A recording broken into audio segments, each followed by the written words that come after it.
ITV, certainly the best.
This is Ahwa.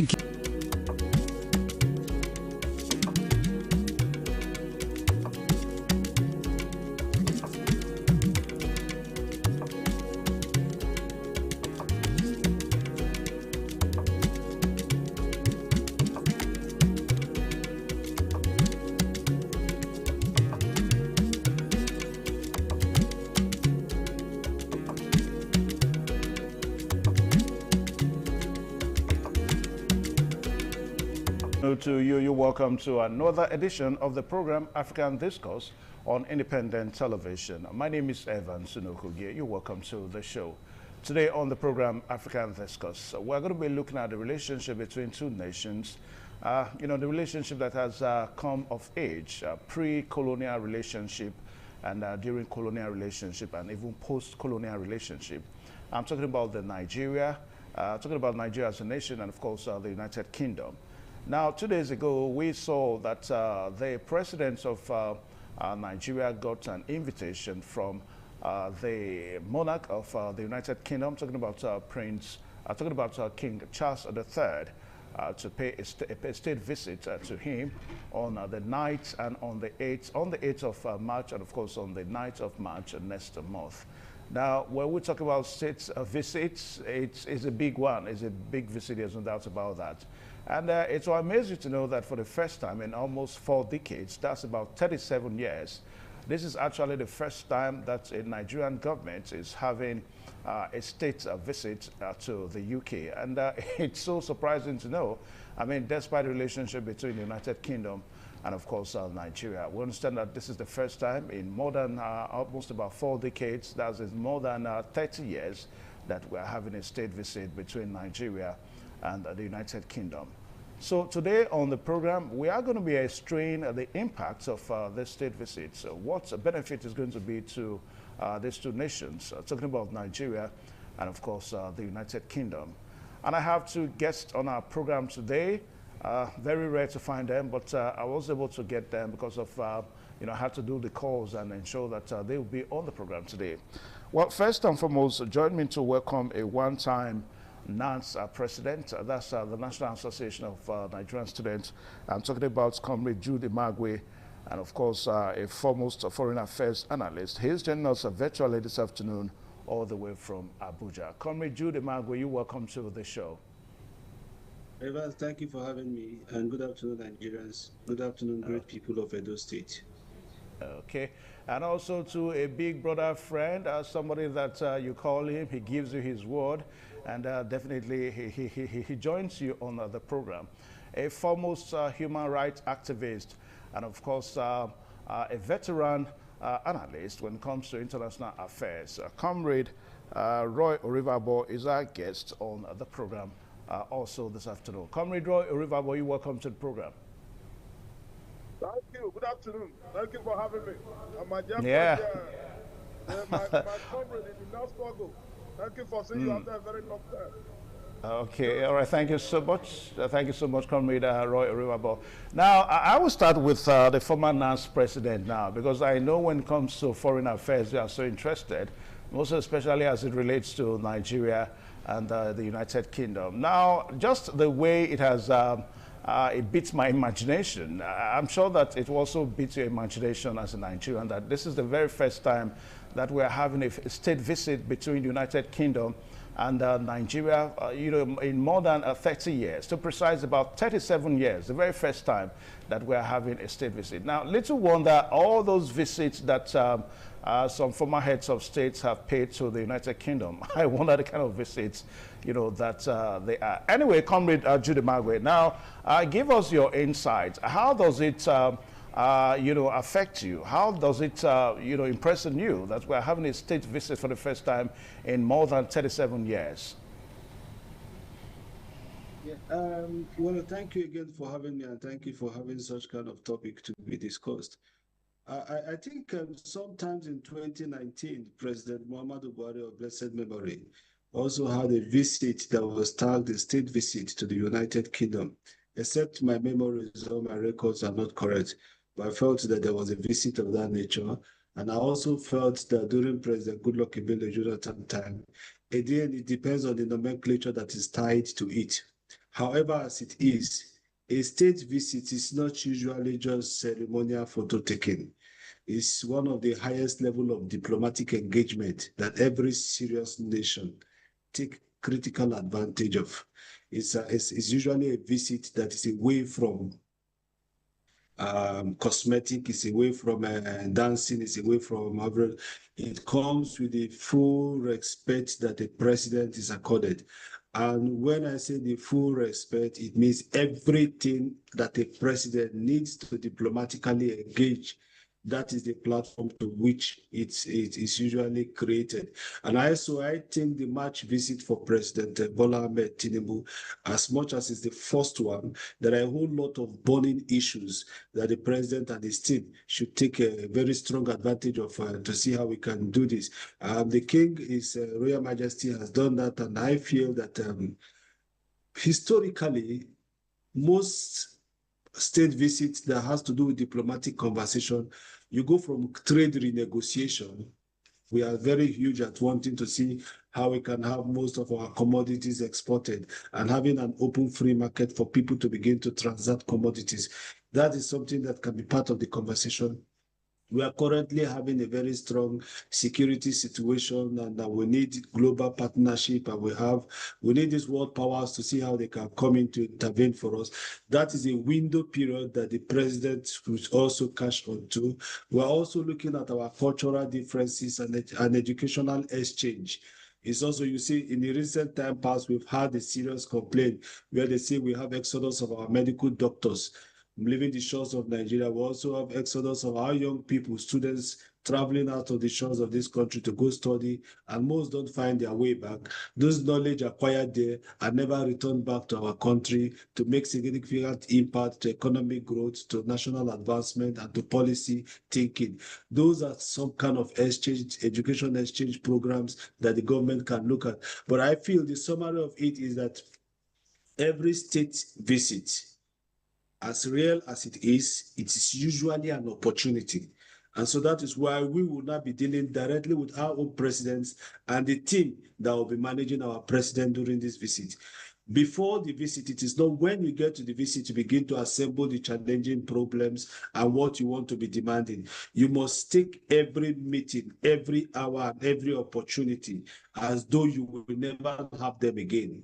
And we must ensure that whatever it is, if it's 2-3 days, the outcome of that meeting, there must be something we have extracted from our colonial masters. Yes, they are our colonial masters, but Obi was a boy, but Obi is no longer a boy. So we are no longer boys. We are not giants of Africa. So we now have to show that leadership to other African countries. We can negotiate for Africa and negotiate for Nigeria and also negotiate for our region.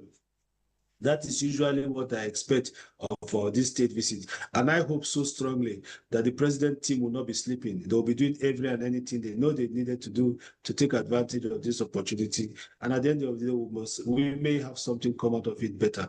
So that is it for now. Okay.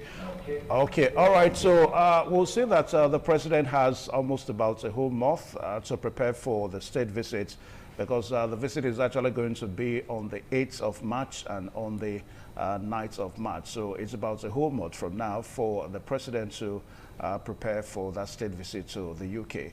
But, you know, quickly, on a funny note, I'm just trying to imagine how, you know, it's all going to look like. I mean, on that day, we're going to hear expression like, ladies and gentlemen, announcing the arrival of the president of the Federal Republic of Nigeria at the Heathrow International Airport. Then, of course, we are going to hear all the razzmatazz. A red carpet is going to be thrown before His Excellency.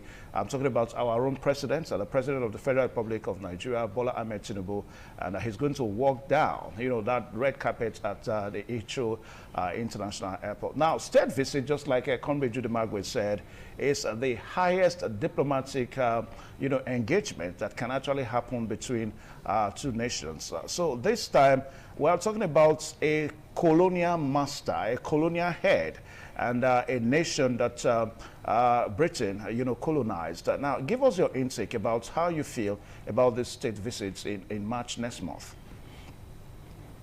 Well, once again, thank you for having me.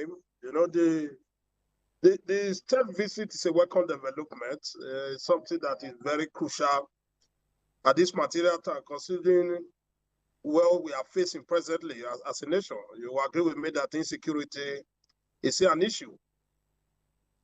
As of even a local election, it's also a big issue to us.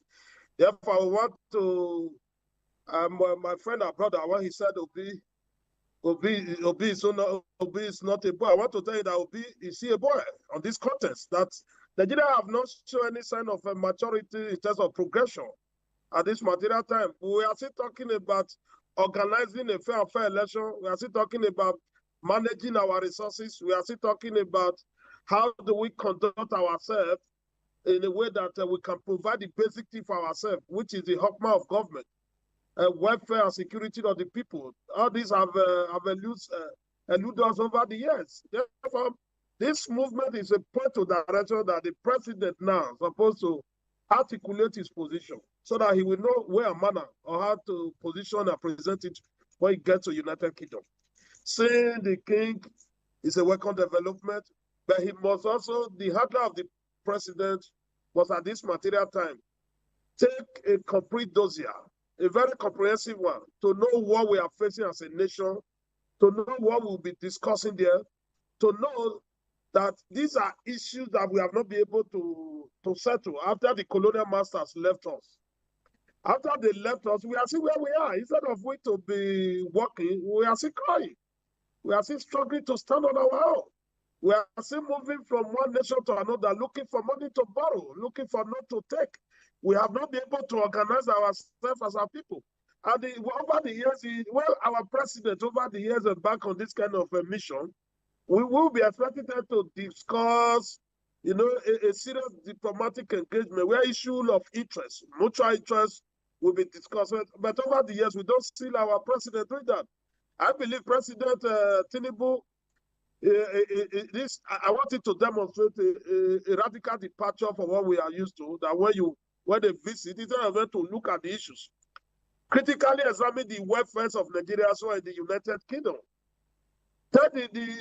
Examine that these are likely the issues we are facing there on how they can protect the interests of Nigeria. I think that would be good. And secondly, it should also call for way of, in any way they can provide assistance, if possible. Considering where we are now, the insecurity is no longer thing we can hide. We cannot just lie about it again. It's a reminiscence of a woman who is 9 months pregnant. There's nothing you can hide unless you are deceiving ourselves. He must discuss that. If possible, they can also help us for we to more organize ourselves, at least like what is in the front burner today. How do we have a credible election? How do we conduct ourselves in such a manner? He should be discussing that. And quite very fundamental is that now that the world is gradually moving away from what we are used to. We have crude oil, but the world is gradually not looking at that direction. They are looking ahead. We are already looking at Nigeria, looking at the state where the oil will not be there again. Also, now the world is embracing technology. We are discussing AI now.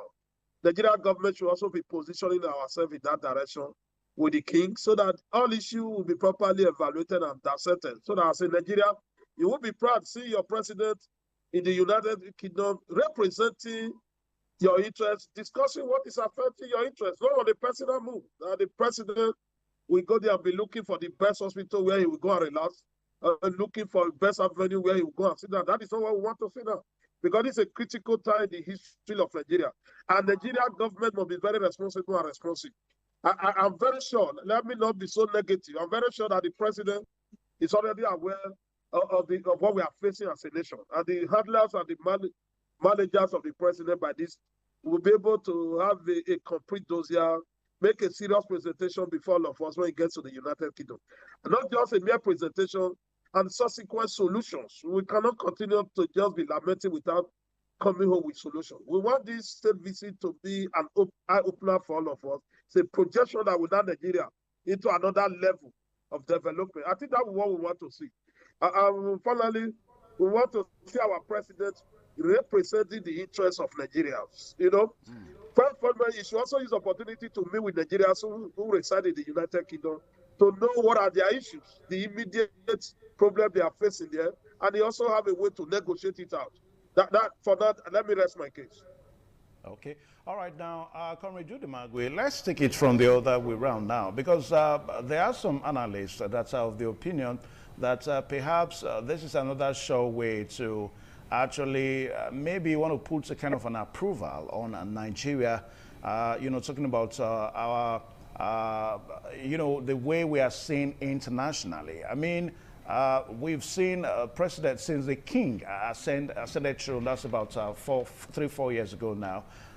The president of the United States of America, Donald Trump, has had a state visit with the king.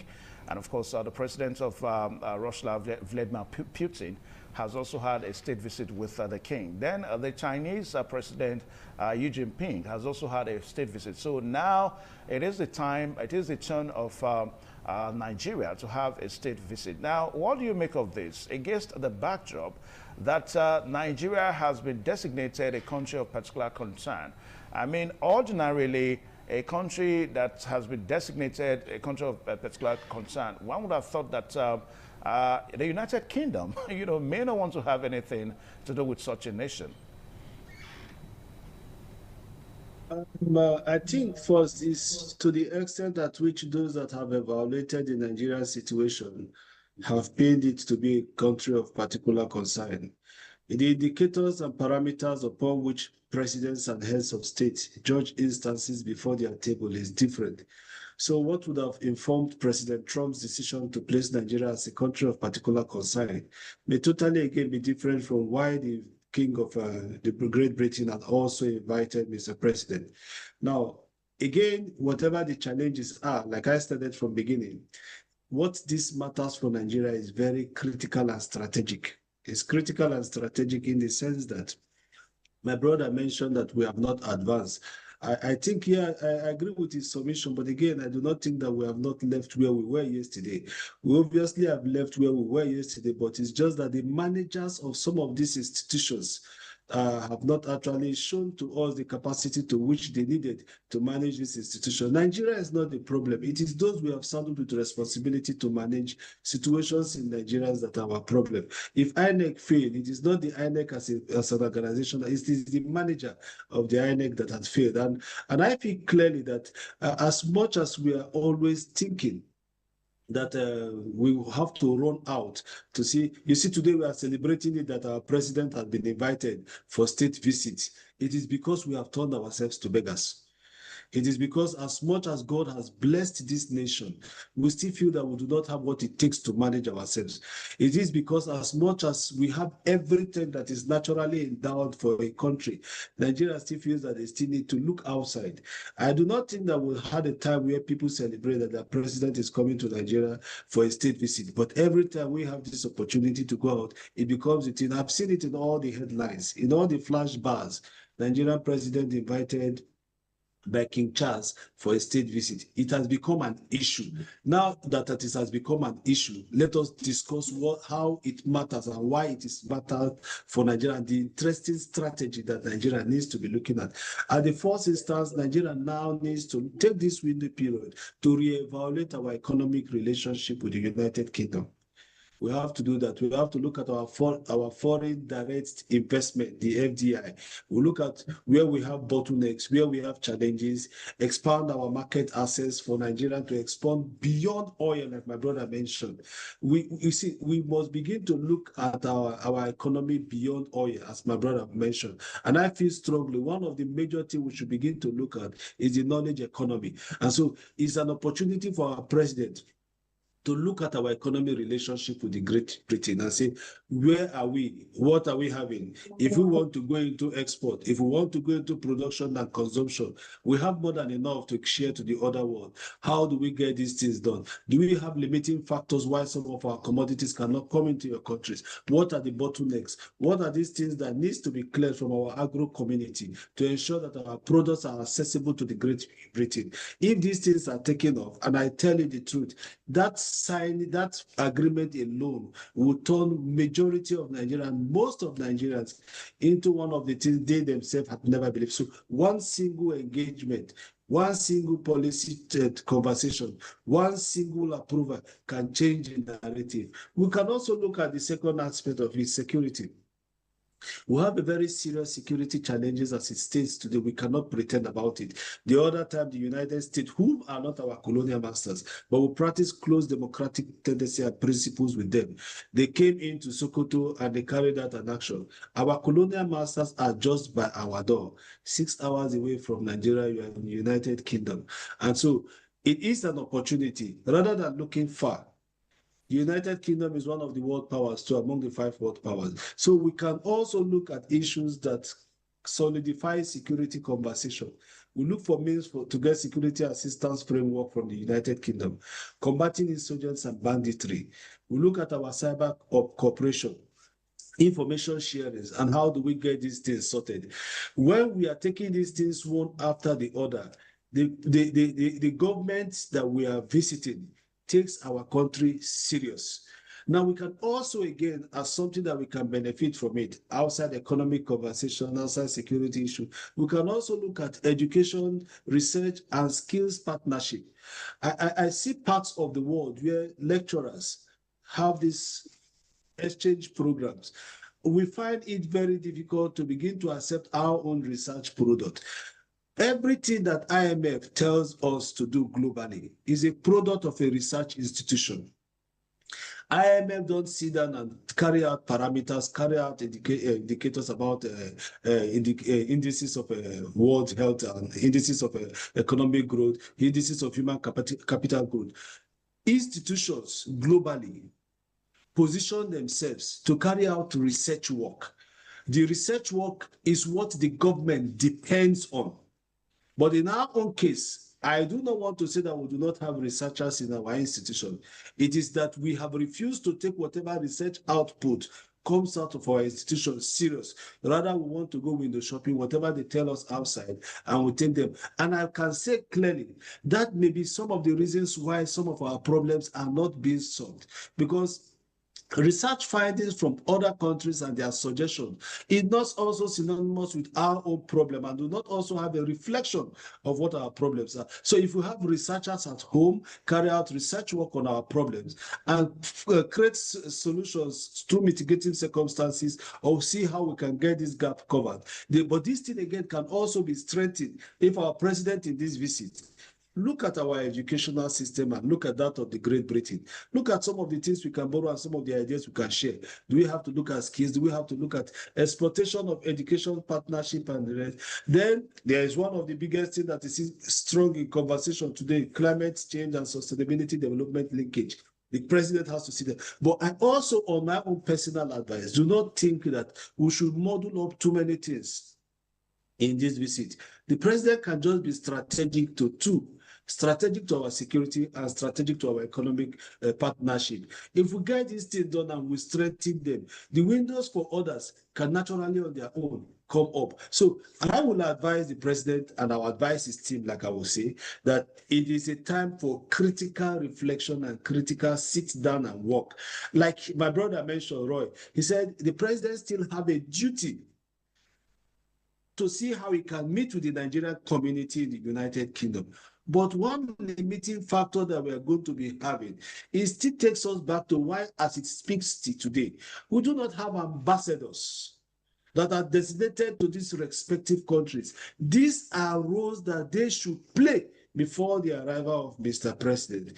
Every and any meeting, engagement that the president should have been having there, it is the ambassadors designated to these countries whose responsibilities are to find all this ground, make all this routing, suggest all the people that the president will be meeting, locations, cities by cities in Great Britain. Immediately he leaves London, we can go to two of the major populous places where we have Africans, Nigerians to be precise.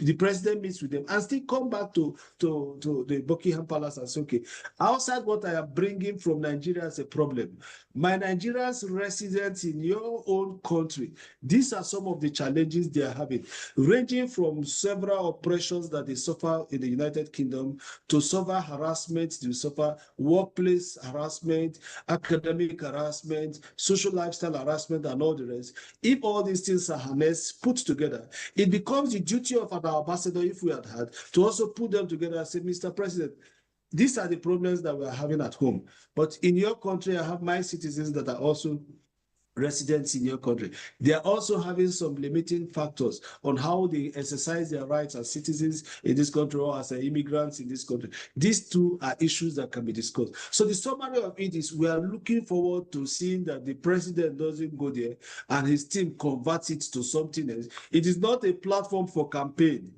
It is not a platform for sowing of ashwebi. It is not a platform of going there to start snapping all the trees and the sticks they see in Great Britain. It is a platform to show to the world that we are a serious country. And the only person that can seize on this opportunity to show to the world that we are a serious country is to the extent at which our president demonstrates his seriousness as president. That again will have another impact on why the president of the United States can also begin to have a rethink on whether those factors that have placed Nigeria into country of particular concern, as much as they have not been totally dealt with, all right, whether they let can me be pause a reason you. why they can have a I'll pause you it. because of time factor. Yes, we need to go for this break now. And viewers out there, the program is still African Discourse on independent television. And our focus this afternoon is looking at the state visits that the President of the Federal Republic of Nigeria, His Excellency Bola Ahmed Tinubu, is going to be paying to the monarch of the United Kingdom in March. That's going to be next month, exactly about a month from now. We understand that the visit is scheduled for on the 8th and on the 9th of March 2026. Now, when we return, Roy Oriwabo, we're going to be looking at the 3 other times that Nigeria has had a state visit with the United Kingdom, and then we'll compare it to this time around. We'll be right back. Please stay tuned.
Some days, there comes the Ugemobo Festival, which the Oba celebrates outside the palace gate.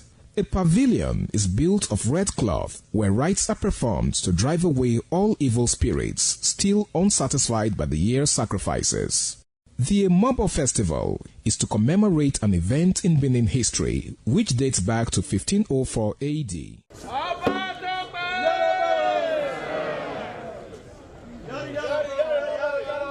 Yari yari, Ọba Àtọ́pẹ́. Yari yari, Ọba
The Oba of Benin added a colorful mood to the year's celebration as he walks round the city center amidst cheers.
African Discourse on independent TV, and our guests this afternoon are erudites, guests that know their onions when it comes to international affairs. Yes, we have the former NAS president, Comrade Jude Magwe, joining us virtually from Abuja, and also a foremost human rights activist, Roy Orivabo, also joining us virtually from Benin. Now, Roy Orivabo, just like what we said a while ago, that this is actually the very first time in 37 years that Nigeria is having a state visit with the United Kingdom. Now, to buttress at that point, the last three Nigerian state visits to the UK were actually in 1973. That was when we had Yakubu Gowon as the head of state. Then the other one was in 1981, and that was when we had Shehu Shagari as the military head of state. Then the last state visit before this one now that we're going to be having next month was in 1989, and that was when we had Ibrahim Babangida as military head of state. Now, King Charles, then Prince of Wales, visited Nigeria in 1999, 1990, 2006, and 2018. Now, for the purpose of this discourse, because viewers may be thinking, I mean, they may have seen President Bola Ahmed Tinubu and Prince Charles in some places. Yes, you may have seen them. Like, for example, we understand that Prince Charles and Bola Ahmed Tinubu met sometime in 2003 ahead of the 20th United Nations Climate Change Conference. That was COP28 in Dubai, United Arab Emirates. So all those kind of meetings, I mean, there's nothing attached to it. It's just ordinary meetings, so to say. But this time around is a state visit. When we talk about state visits, we are talking about the highest diplomatic visit between two nations. So that is what Nigeria is going to be enjoying from the United Kingdom next month. Now, Roy Orivabo, we have seen the three times that Nigeria has paid state visit to the United Kingdom. It was during the military era and all that, but now it is during the civilian rule. Now, how do you think this one is going to be different? I mean, looking at against the backdrop that during this military rule, Nigeria's economy was better, whether we like it or not. Was it during the time of Muhammadu Buhari, or during the time of Shehu Shagari or Ibrahim Babangida or Yakubu?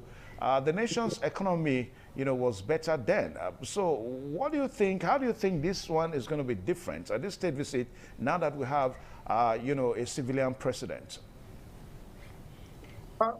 Once again, thank you for having me. This is supposed to be different in the sense that the world is evolving. As you said, under the 1973, we have Gowon there. That was a military dictator. Then I think in Tiwa, when we have Shehu Shagari, where the government was not so stable because there were some crises at like there, Then 1989, where Bibi was just a military dictator.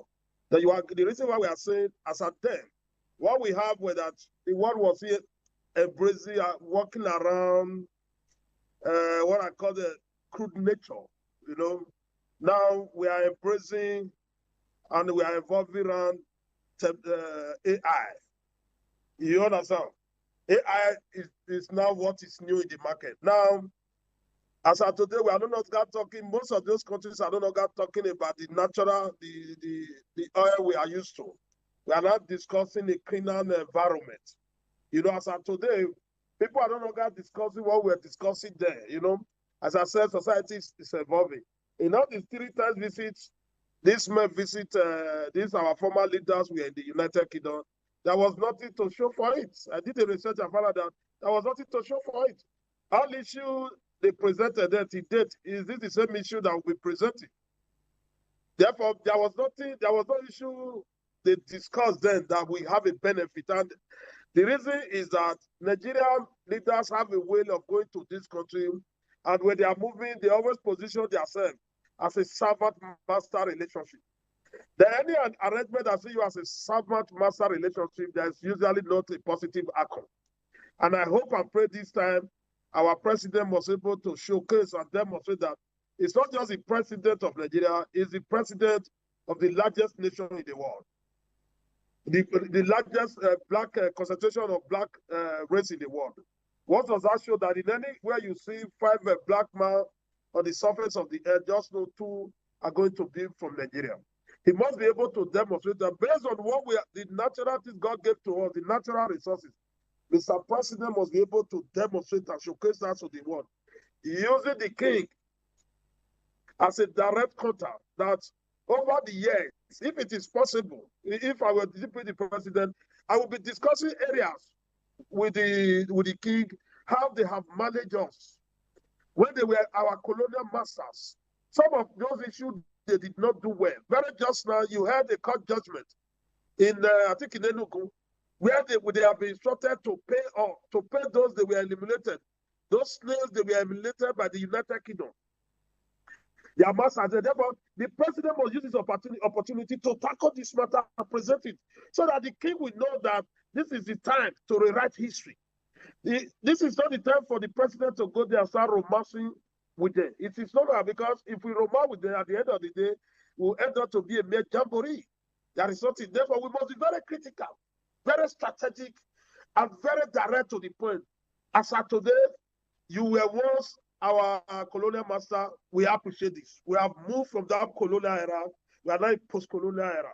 We are not standing as a nation. Despite our current disposition, the president must be able to highlight some of the issues that let's have a robust engagement. It's no longer servant and master relationship. These are what is very key in this our movement, and it is a state visitation. Because the president decided to go on master and servant relationship, that we will not have anything to celebrate. And the interests of Nigerians must be the focal points, must be discussed at this level, must take it to the world level to say, well, these are issues. I'm aware that some Nigerians are being treated unfairly in the United Kingdom. Records are there. You must interrogate this. I'm aware there are segregations against the Nigerians here. The president must table it.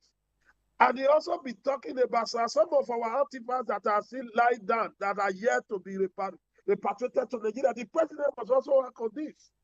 Because their records are still there, that some of those things that were looted have not been refunded and repatriated back to us. The president must need to also present this so that they will also know that we have come of age. We cannot just be assuming we have come of age when we cannot stand on our 2 legs to demand for actions, to demand what have been looted from us over the years. I want the president to be very serious about this, because this opportunity does not just come. According to you, for over 37 years, this is the 4th position. Therefore, there are some persons who did not even know about this before, because on daily basis or yearly, they see the president going to United Kingdom. They see some of our leaders, even the past leaders, some of them will have to go and die in their hospital. They believe there is always a continuous engagement. I'm happy for the sake of this program that people who are watching and listening to us will now know that there are visitations that are not really necessary. But this is a very consequential one, and the president must play according to the rules of the game by making sure that the interest of Nigeria is paramount in this visitation, and it had to be properly tabled. That is my point for now. Now, Comrade Jude Magwe, let's talk about the debt profile that Nigeria has with the United Kingdom. I mean, most times when we talk about, our heads of states meeting other heads of states of, other nations, it easily comes up. I mean, the issue of debt profile. Now, I'm going to read out something to you. Now, as early as 2026, Nigeria's bilateral debt to the UK is part of a broader, substantial, and a rising external debt portfolio. And we understand that as early as January 2026, that the debt profile that Nigeria has with the UK stands at $8 billion US dollars. That is approximately 4.5 billion pounds. Now, states visits, a little wonder whether this is an opportunity, maybe for our own president to maybe want to plead, for debt cancellation. Comrade Jude Emagwe, I don't know what you think about that.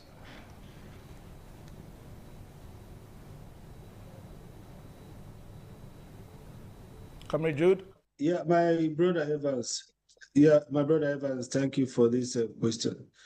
I think, again, first, I will still want us to, I hold it in strong record that President Buhari had an official state visit during Queen Elizabeth, so we could check that. I know there was this ceremony on Rasmatia around that time, either between 2015 or 2019. I will actually have to check that later too, so that I do not have to carry things on my head that are not supposed to be occupying my space. And the second part that you mentioned about debt pardon and the rest, to be very honest, I think Nigerians are actually tired of several empty diplomatic engagement without any impact. And that can lead to a measurable progress. During President Obasanjo, we had the debt relief. And between President Obasanjo till President Tinubu today, we had almost surpassed what we were relieved of. Now, can you now say that the debt that was pardoned during President Obasanjo and the debt that we had incurred after then up to today, are there measurable evidences within the Nigerian space to suggest that this money had translated into the dividend of democracy? The answer is no. And in one article and in one conference I had attended, I had challenged the people of IMF. I said it has a resemblance that there is a deliberate attempt to continue to leave nations in the global south in perpetual poverty, to continue to leave nations in global south to continually to remain as habitual beggars. Because, for instance, I do not think the IMF should be charitable enough to repeatedly dish out monies to countries when heads of state or presidents visit them and request for loans. And at the end of the day, there are no parameters to measure the physical presence of what this money is being used for. It is either a conspiracy of continually to leave these countries as beggars, and why state visits like this will be celebrated by a nation, or to continue to keep us under their watch, because they know if we'll have our total freedom and liberty, we'll also show them that we are stronger and capable. And so I do not think that debt relief should be part of our conversations, because these debts that we are going to beg for relief again, even if we are pardoned of it, they will still be carted away. Every money that was recovered, repatriated from Abacha under the General Muhammadu Buhari's administration, can you give an account for them now? They have also been re-embezzled. So relieving us of debt is not our problem. Management of those resources that we have is our problem. If you relieve us, these same persons will still incur another debt. So let's leave that part and address issues that directly bothers us. Because if you do relieve of debt as one of the major things that they will take there, you are creating another way for them to continue to see how they will look for means. Then you have told them that their sins have been forgiven, all the money that were owing, that they have borrowed and have wasted, have been given. It's not forgiven. It's not just about this administration alone. All of them that have raised us into places that we cannot run out of, except to take very serious steps. But again, my brother, I feel when we're talking about conversations like this that has to do with state visit, and I also feel that like a lot of us I am one of those that have very dissenting voice. And I share that, I believe that so many other young Nigerians and even old Nigerians share the same view. When you have a president of a country for 4 years, the number of years that they have spent outside the country for visitation put together cumulatively will be up to a year. And that is not healthy. That is not ethical, because they don't even travel alone. They travel with a charades of people under taxpayers' money. And what comes out of it? There is nothing that I've suggested that there are deliverables. So what we should be expecting from this state visit that will make a difference, that can also suggest that President Tinubu has a different opinion, has a different direction, and also his managers, they are also people that actually carries the burdens of the Nigerian people on their shoulder. Is a state visit that can begin to have its success tied towards deliverables that has timelines. When we say deliverables, there are no timelines attached to it, and somebody tells you that Mr. A has moved from A to B today, are we hoping that by the next 2 months, Mr. A should be in D or E? That is deliverables with timelines. And it is going to be tied to, if our president is going to be signing an MOU with the King of King Charles, there should be like, I'm signing this agreement, be it trade, be it whatever form, I'm signing this agreement. Nigeria should be expecting to see, that is the deliverable timeline we are talking about. Nigeria should be expecting to see XYZ before XYZ period of time. We can also have a clear investment commitment with targets. What are our clear investment commitments with target? What is it that we think that we have insufficient that we can export? What is it that we think we are also needing that we cannot find coming to our countries because of bottlenecks? These are clear investment target. You do these things with clear line specification. Then the president can also sit down and like, okay, we have tried to manage our security situation and the climate issues. We have not been able to get the foot on the hood on what these problems are. What then can we do? If you are going to go into joint task force, all these things has to be followed with timelines and their deliverables. And so the success of whatever state visits, my brother mentioned that a whole lot of presidents had traveled before. Yeah, it's because clearly they have also not gone there for the interest of the Nigerian people. And even if they have gone there for the interest of Nigerian people, to what extent have they also pursued the discussion they have had with these presidents, with these countries that have invited them? So to make things different, President Tinubu now has to show Nigerians that he is different in leadership, is different in engagement, and above it all, he's solid in getting to see results. And if he can take that steps forward and make Nigerians have this reassurance, they will not be bothered about the many times they find themselves on air and the less time they find themselves physically present in Nigeria. There are so many issues in the countries. We don't see our presidents go there. We see aides of presidents listen and attend to these issues. The aides were not people that were elected. The people that came to apply to Nigeria and apply, I beg to be appointed, or I beg to be employed, are those chief executives we have elected. And so the chief executives, again, should also take the responsibility of the opportunities that Nigeria has given to them. I will also state clearly that I'm so very certain that some governors will also be among the entourage of Mr. President. These governors too should not arrive at Heathrow. After the ceremonial march pass, they go into sabbatical into the cities of London. And the next time we see them is when they are taking pictures. No. Every governor that is going, my brother Roy mentioned something. Edo has peculiar case with the United Kingdom. We have cases of our artifacts. We have cases of so many things that have been taken from us. We have so many questions that they still have not answered to the Kingdom of Benin.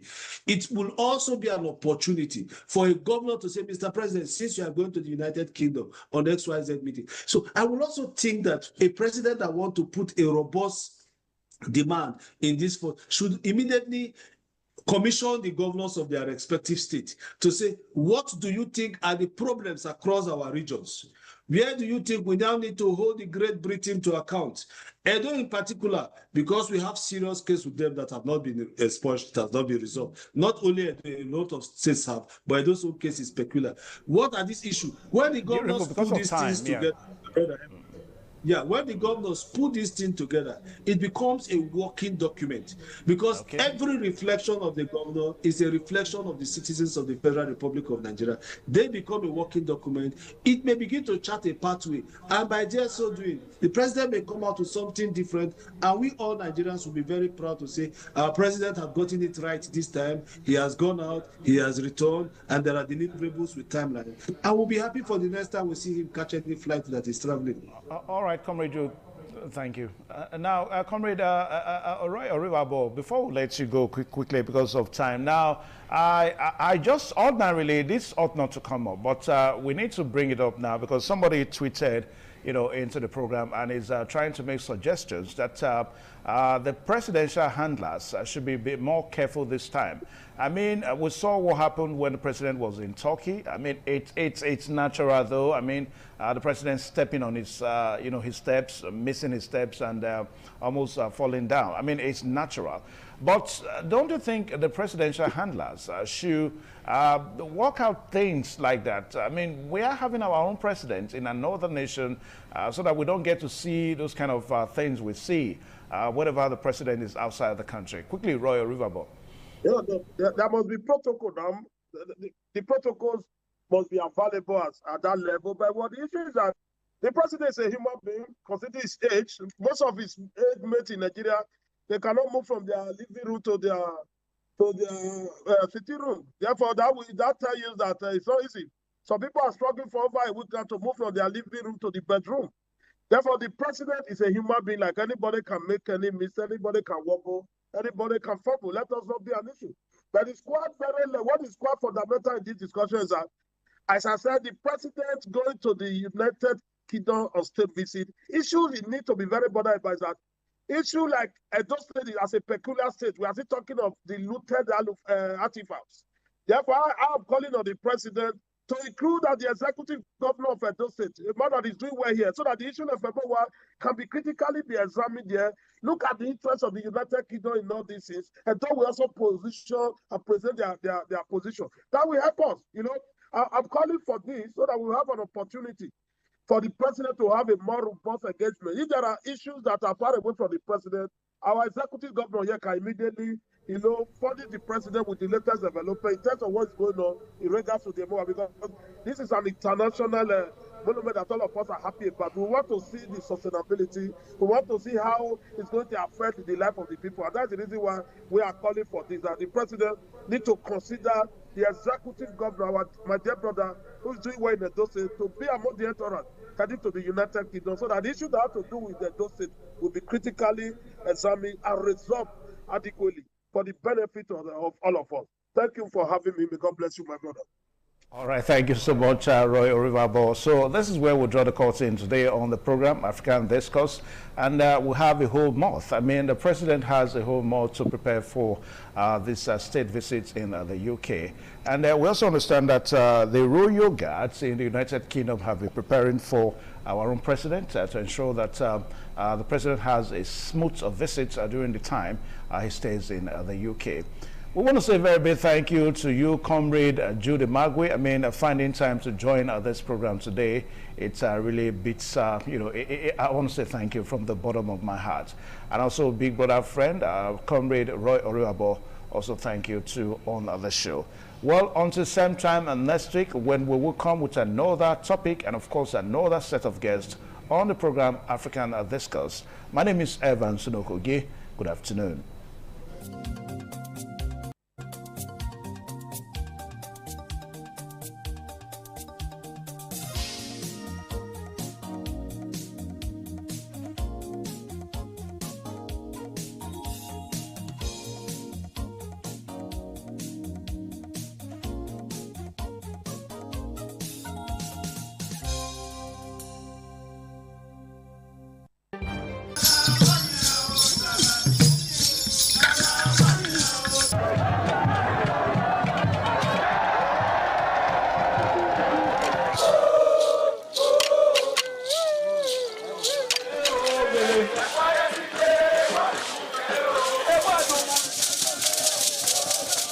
Some days, there comes the Uge Mobo Festival, which the Oba celebrates outside the palace gate. A pavilion is built of red cloth where rites are performed to drive away all evil spirits still unsatisfied by the year's sacrifices. The Emobo Festival is to commemorate an event in Benin history which dates back to 1504 AD.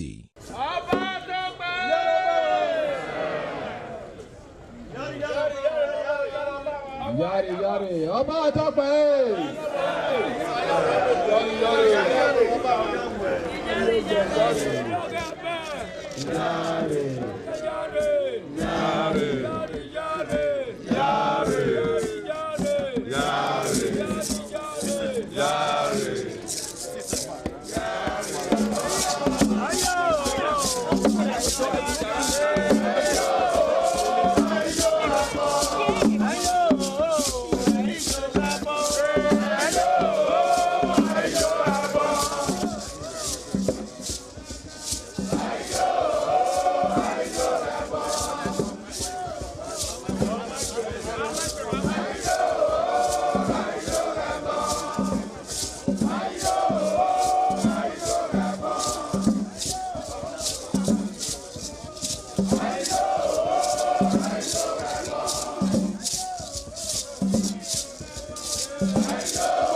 The Oba of Benin added a colorful mood to the year's celebration as he walks round the city center amidst cheers.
For 30 minutes and make sure you work out three times a week.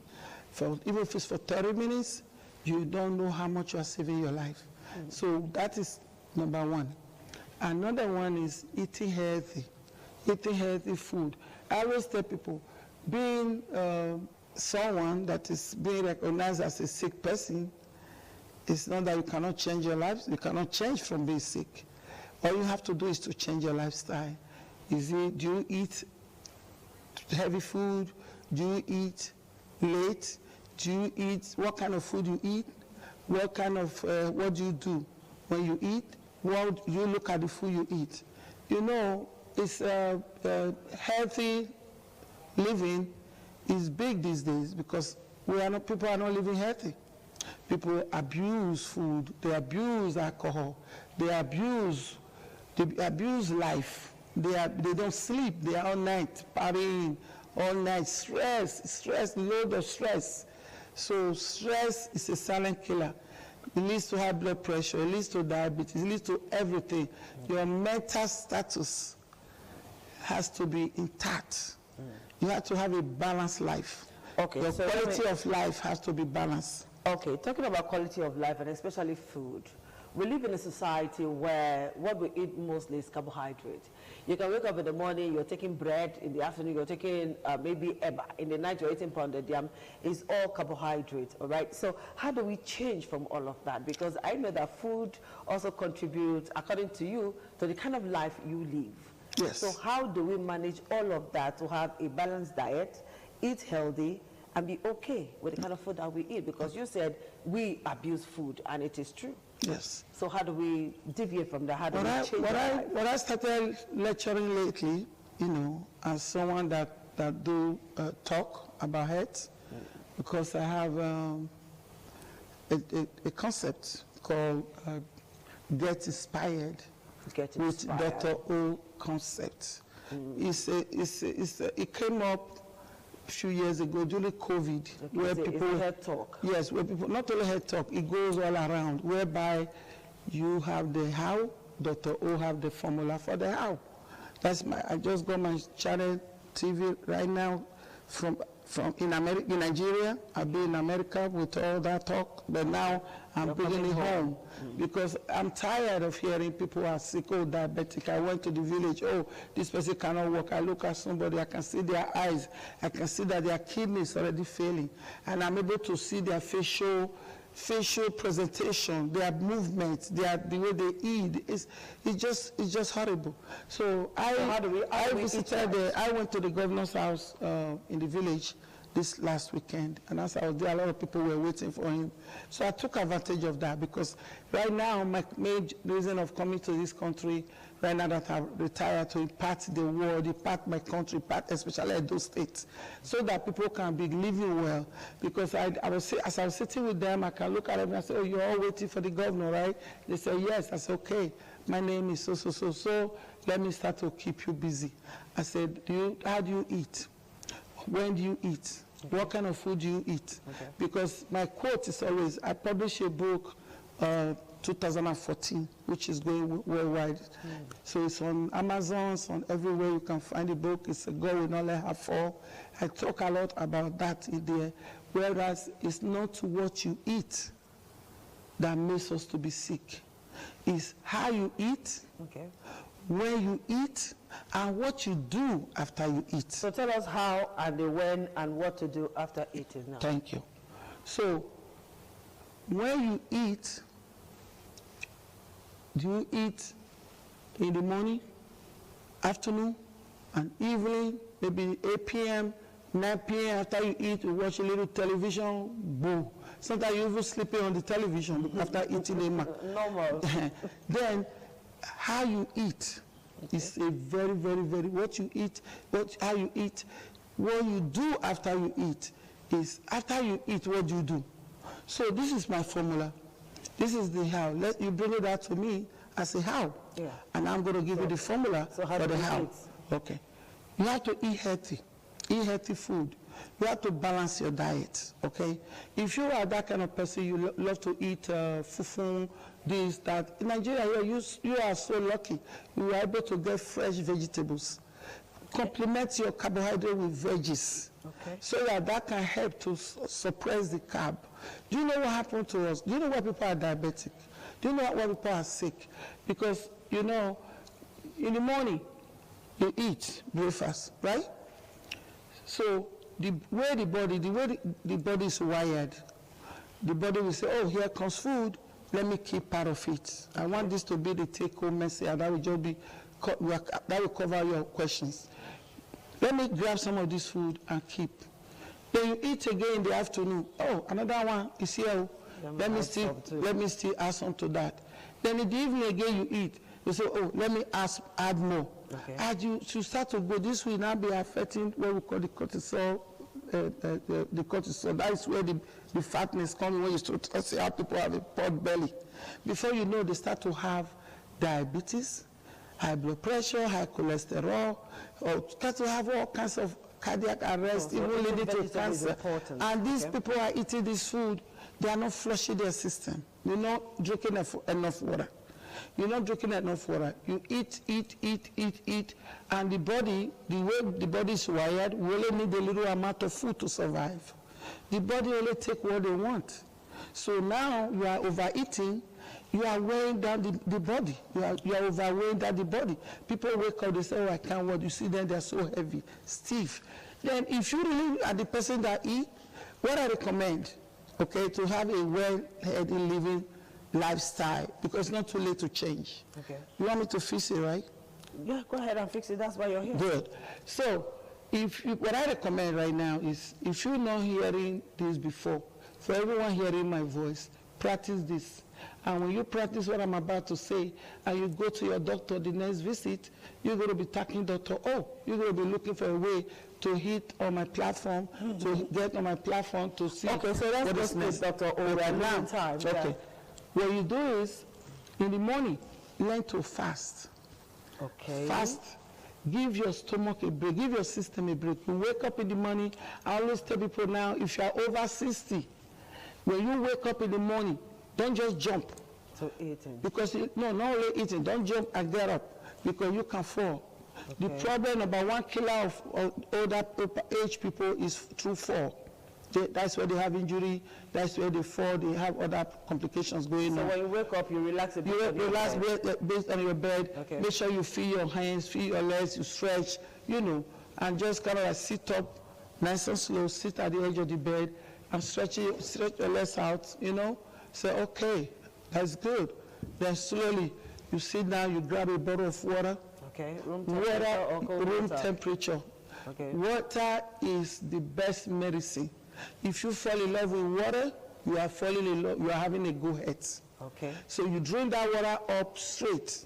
If you can't go straight, maybe at the beginning you might not be able to go the whole way. You do half, you can do 3 times. Drink 1. Drink 2.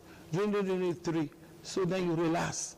Then you walk around if you are not able to do the heavy duty exercises, just walk around your neighborhood, walk around the house, take some steps up and down. If you're the one that want to go to the farm, you go to the farm and do your manual labor. Okay. Then you now eat lunch.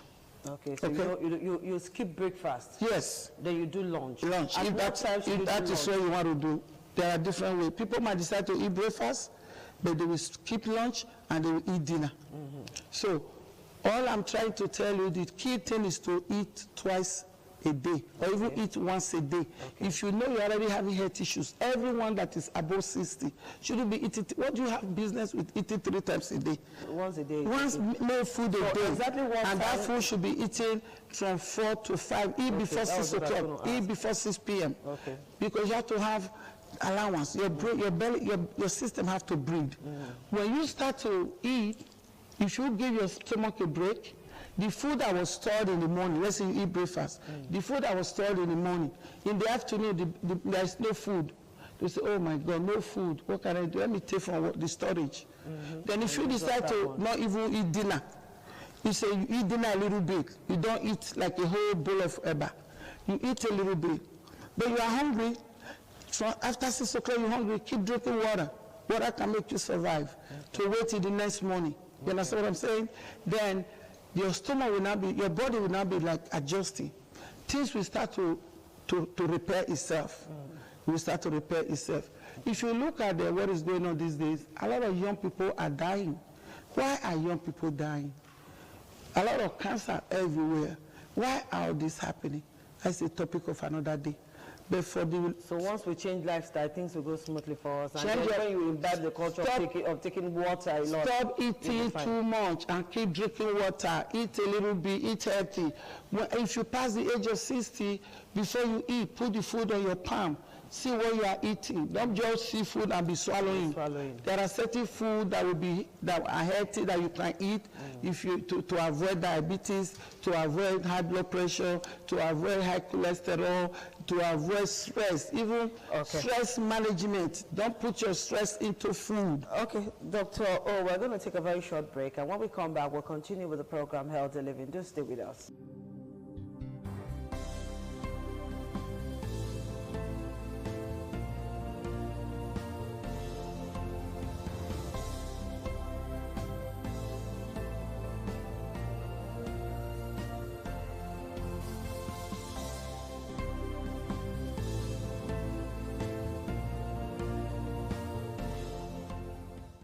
A pleasure to have you join us again on the program Healthy Living, and I've been talking with Dr. Elizabeth, popularly known as Dr. O, and she's telling us quite a number of things that you and I should do to live healthy. So tell us, how do we manage stress with all of the problems bedeviling the nation?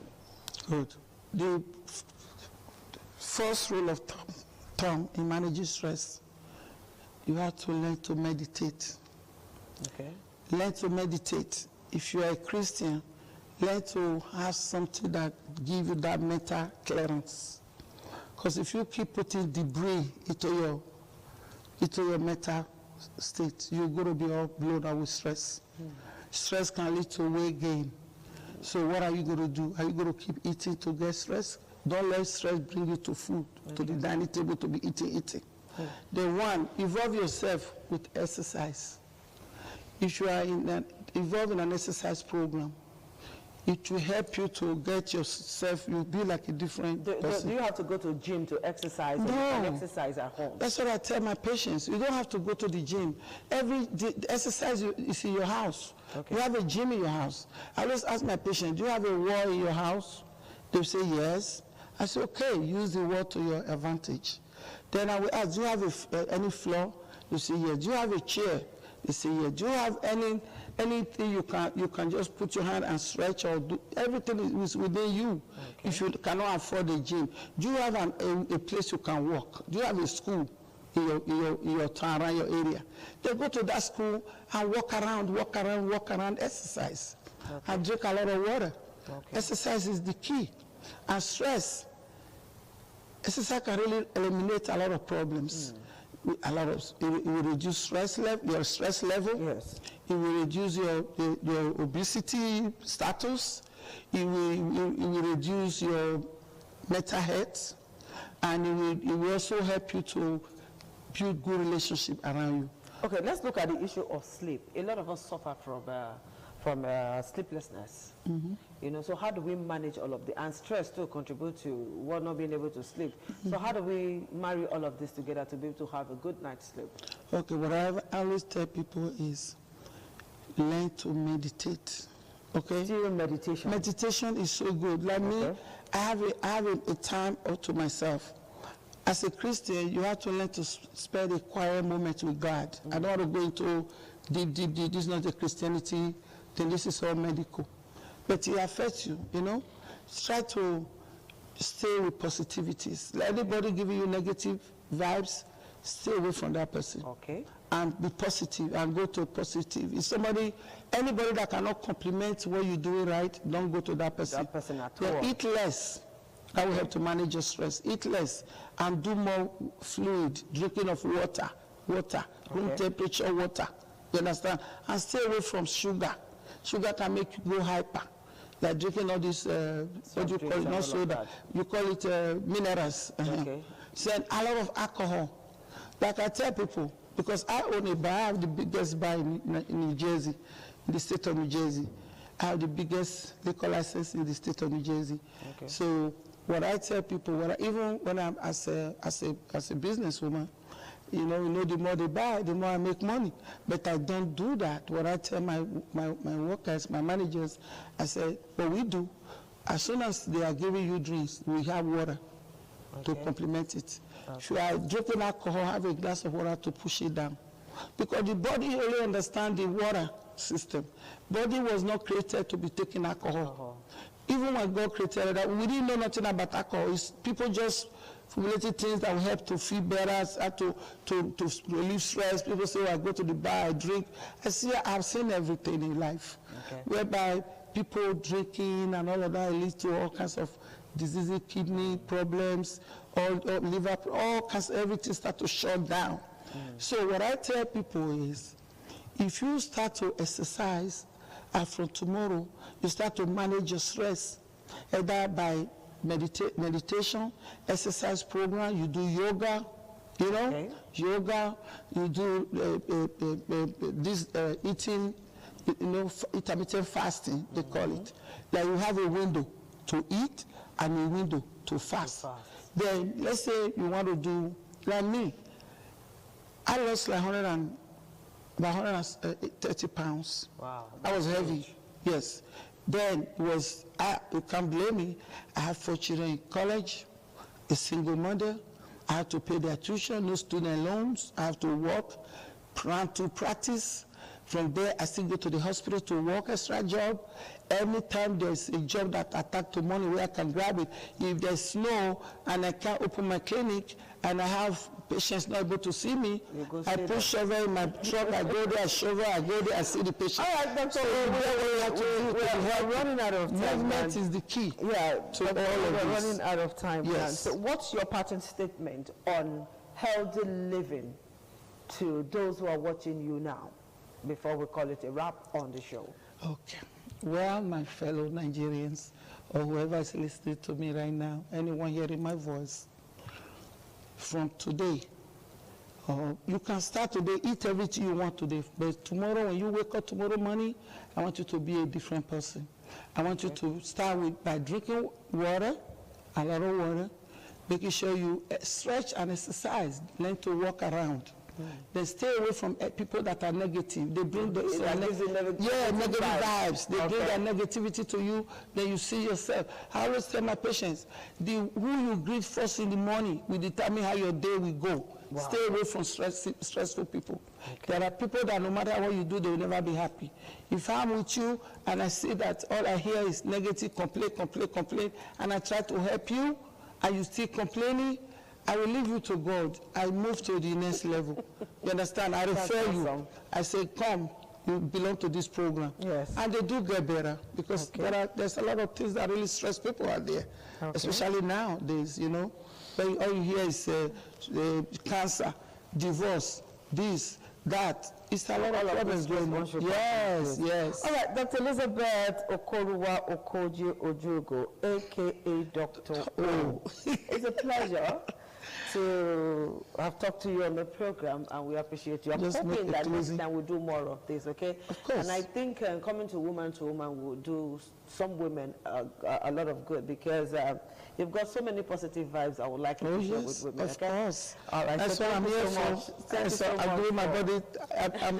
This is all my humanitarian job. We're going to have you on woman to woman so that you share some of those positive vibes with us. So that, all right, people, you've heard from Dr. O. Drink water, do exercise. You don't have to go to a gym. The wall in your house, the floor in your house, the chair in your house are just enough for you to exercise. And don't forget intermittent fasting. It will also help you. We'll see you again on Healthy Living next week. Bye-bye.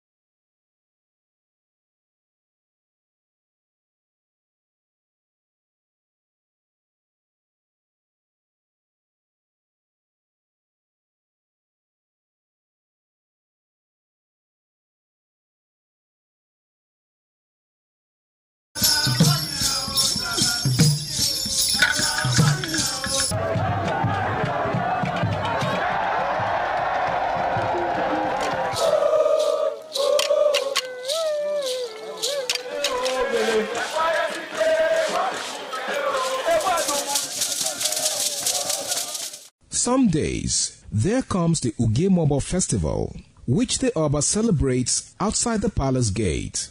A pavilion is built of red cloth where rites are performed to drive away all evil spirits still unsatisfied by the year's sacrifices. The Emobo Festival is to commemorate an event in Benin history which dates back to 1504 AD.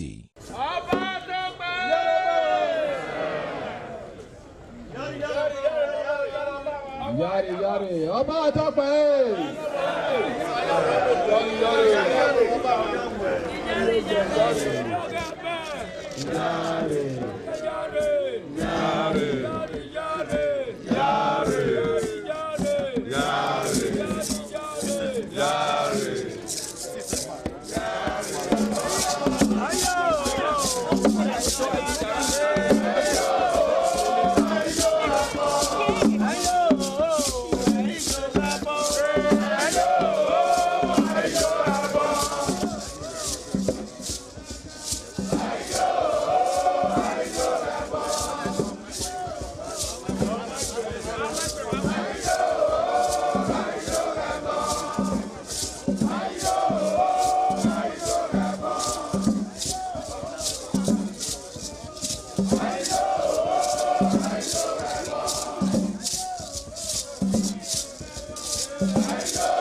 The Oba of Benin added a colorful mood to the year's celebration as he walks round the city center amidst cheers.